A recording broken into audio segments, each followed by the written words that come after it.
ஓம் சாய்ராம். என் அழகு செல்வமே, உன்னை காண உன் சாயப்பா வந்துள்ளேன்.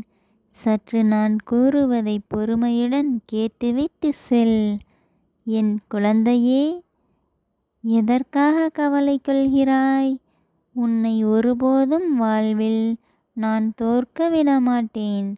நீ வாழ்வில் ஜெயிப்பது நிச்சயம் உறுதியான ஒன்று.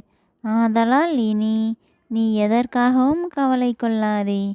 உன் சாயப்பா உன்னுடனே இருக்கும் பொழுது இனி எதற்கு கவலை? சொல் என் செல்வமே, உனக்கு எப்போது எதை வழங்க வேண்டுமென்று உன் சாயப்பாவிற்கு நன்றாக தெரியும். ஆதலால் நீ மகிழ்ச்சியாக இருப்பது மட்டுமே அவசியம்.